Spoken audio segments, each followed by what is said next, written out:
So we have another question. A company simultaneously produces three products X, Y, and Z from a single process. X, Y, Z are further processed. They can be sold, and Z is a byproduct that is sold immediately for $5 per unit. Byproduct भी है, तो हम देखेंगे कि byproduct के साथ क्या करना है without incurring any further cost.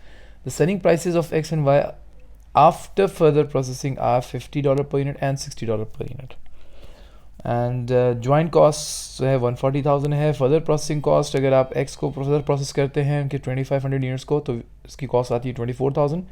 और वाई को अगर आप फर्दर प्रोसेस करते हैं तो $46,000 की कॉस्ट आएगी. यानी ज्वाइंट प्रोसेस के बाद, वहाँ से निकलने के बाद अगर आप इसको मज़ीद प्रोसेस करते हो तो फिर आपको $46,000 खर्च करने पड़ेंगे. और इनको फर्दर प्रोसेस करना ज़रूरी है बेचने के लिए. जो प्रोडक्ट्स के यूनिट्स प्रोड्यूस हुए हैं वो आपके ये रहे, और हमें जॉइंट कॉस्ट को अपॉर्शन करना है यूजिंग सेल्स वैल्यू मेथड. अब सेल्स वैल्यू मेथड यहाँ एक प्रॉब्लम यह है कि ये प्रोडक्ट्स फर्दर प्रोसेस किए जा रहे हैं और फिर ये बिक रहे हैं, और इनकी जो प्राइसेस गिवन है वो आफ्टर फर्दर प्रोसेसिंग दी हुई है. जबकि हम जब जॉइंट कॉस्ट डिस्ट्रीब्यूट करते हैं तो वो हम स्प्लिट ऑफ पॉइंट पे डिस्ट्रीब्यूट करते हैं, यानी जहाँ ये लोग अलग हुए होते हैं, अभी फर्दर प्रोसेस नहीं हुए होते. तो इस केस में हम यूजुअली सेल्स वैल्यू की जगह हम वैल्यू मेथड यूज़ करते हैं जिसको हम कहते हैं नेट रियलाइजेबल वैल्यू मेथड, जहां हमारे पास प्रोडक्ट फर्दर प्रोसेस होने के बाद ही सेल किया जाता हो. उसके लिए हम एनआरवी मेथड यूज़ करते हैं, और उसमें हम करते क्या हैं कि पहले हम नेट रियलाइजेबल वैल्यू निकाल लेते हैं प्रोडक्ट्स की. जिस तरह हम सेल्स वैल्यू निकालते थे, इसलिए इस तरह हम नेट रियलाइजेबल वैल्यू निकालेंगे. और वो कैसे हम निकालते हैं वो ज़रा हम देख लेते हैं. और निकालनी जॉइंट प्रोडक्ट्स की है, क्योंकि बाय प्रोडक्ट के लिए मामला डिफरेंट है, वो हम देखेंगे कैसे करते हैं. एक्स की नेट रियलाइजेबल वैल्यू निकालने के लिए पहले आपको एक्स की सेल्स वैल्यू निकालनी पड़ेगी. एक्स के यूनिट्स आप 2500 यूनिट्स बेच रहे हो, और एक unit after further processing question में गिवन है $50 का बिकता है. 2500 को आप 50 से मल्टीप्लाई करेंगे तो आपको सेल्स वैल्यू पता चल जाएगी. इसमें से आप वो कॉस्ट मैनेज करोगे जो उसको फर्दर प्रोसेस करने के लिए खर्च करोगे, एंड दैट इज़ $24,000. $24,000 आप इसमें से माइनस करोगे तो ये आपकी आ जाएगी नेट रियलाइजेबल वैल्यू. बेसिकली आपने सेल्स वैल्यू में से फर्दर प्रोसेसिंग कॉस्ट क्या करनी है, माइनस करनी है, in order to calculate net realizable value. ये $101,000 आ जाएगी माइनस करने के बाद. एंड फॉर इफेक्टिवनेस आप मेरे साथ साथ आप लोग भी कैलकुलेट कर लिया करें. Okay, for the Y we have 3500 units, and the price of each unit of Y is $60. 3500 को हम 60 से मल्टीप्लाई करेंगे, और उसमें से फर्दर प्रोसेसिंग कॉस्ट जो कि 46,000 है Y की, वो माइनस करेंगे. आप लोग भी कैलकुलेटर निकालिए, और मैं भी इसको कैलकुलेटर पर सॉल्व करता हूँ, और देखते हैं कि per unit total net realizable value कितनी आ रही है. 3500 into 60, 210, and minus 46,000 कहते हैं तो it's 164,000. total net realizable value will be, इसमें 101,000 हम ऐड कर लेते हैं, 265,000. that's total net realizable value. ये आपके पास टोटल एनआरवी आ गई. तो ये फ़र्क है सेल्स वैल्यू में और रियो में, बाकी सारा तरीका सेम है. अब जो कॉस्ट हमें डिस्ट्रीब्यूट करनी है वो हमें देखनी है. अब प्रॉब्लम सवाल में ये है कि हमारे पास इस 1,40,000 में बाय प्रोडक्ट भी बना है, सिर्फ जॉइंट प्रोडक्ट्स नहीं बने. तो इसमें से एक हिस्सा कॉस्ट का बाय प्रोडक्ट का भी है. बट सवाल ही पैदा होता है कि क्या बाय प्रोडक्ट को कोई कॉस्ट डिस्ट्रीब्यूट करनी चाहिए या नहीं करनी चाहिए. सवाल साइलेंट है, और सवाल ने बाय प्रोडक्ट की ट्रीटमेंट के बारे में कुछ भी नहीं बताया हुआ. तो जब बाय प्रोडक्ट के बारे में कुछ नहीं बताया जाता और बाय प्रोडक्ट दिया होता है तो हमें उसको कॉस्ट एलोकेट करनी होती है. और हम वो कैसे करते हैं, हम अपनी 1,40,000 की कॉस्ट उठाते हैं, जॉइंट कॉस्ट,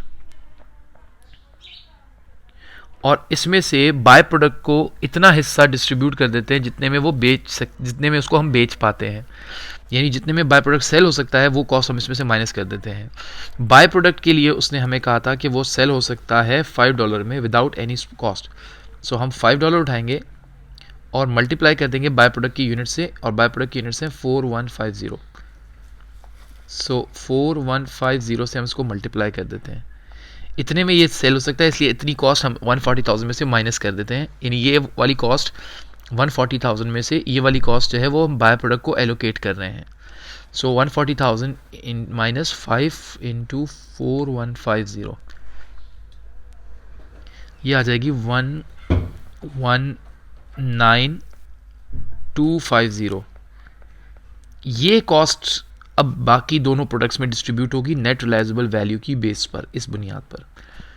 सो जब कभी बाय प्रोडक्ट आ जाए तो आपने सवाल में ये देखना है कि बाय प्रोडक्ट के साथ करना क्या है। बस दो बातें होंगी, या तो जॉइंट कॉस्ट में से उसको कॉस्ट एलोकेट करेंगे और माइनस कर देंगे, और फिर उसके बाद जो रिमेनिंग कॉस्ट होगी वो जॉइंट प्रोडक्ट्स में डिस्ट्रीब्यूट कर देंगे, या फिर हम टोटली इसको इग्नोर करके और टोटल कॉस्ट को जॉइंट प्रोडक्ट्स में डिस्ट्रीब्यूट कर देंगे। ये डिपेंड करता है क्वेश्चन पे।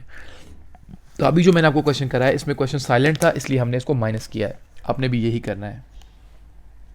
सो अब हम x और y की वैल्यू निकालते हैं, जबकि हमसे कॉस्ट तो x की मांगी गई है और वो भी टोटल कॉस्ट मांगी गई है, सिर्फ शेयर ऑफ जॉइंट कॉस्ट नहीं मांगी गई है। अभी ये भी बताता हूँ कि इसका क्या मतलब है, बट हम दोनों के प्रोडक्ट्स की कैलकुलेशन करते हैं।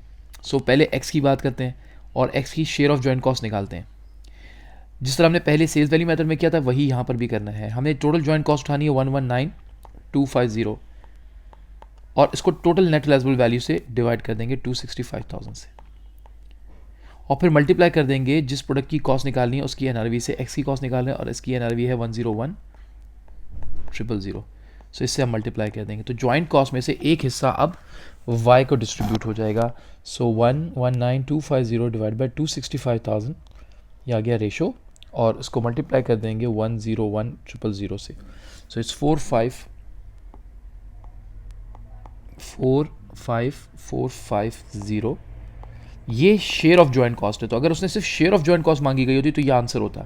उसने कहा टोटल कॉस्ट बताओ, तो टोटल कॉस्ट आपको पता है कि जॉइंट कॉस्ट के बाद भी उस पर कॉस्ट लग रही है, जिसको हम फर्दर प्रोसेसिंग कॉस्ट कहते हैं, और वो है 24,000। सो इस पर $24,000 की मजीद कॉस्ट लग रही है, वो कॉस्ट भी इसमें ऐड कर देंगे तो जाकर इसकी टोटल प्रोडक्शन कॉस्ट आ जाएगी, and that 69,450।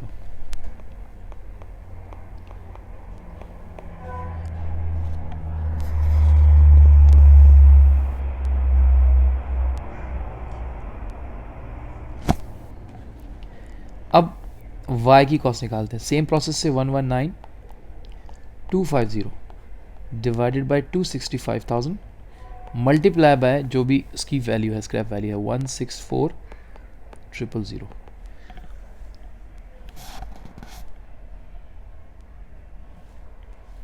119,250 divided by 265,000 multiplied by 164,000, 73,800। तो शेयर ऑफ जॉइंट कॉस्ट अगर मांगी होती y की तो 73,800 होती, और इसमें हम जॉइंट फर्दर प्रोसेसिंग कॉस्ट जो y वाली थी 46,000 वो हम इसमें ऐड कर देते हैं। तो 119,800 that would have been the answer।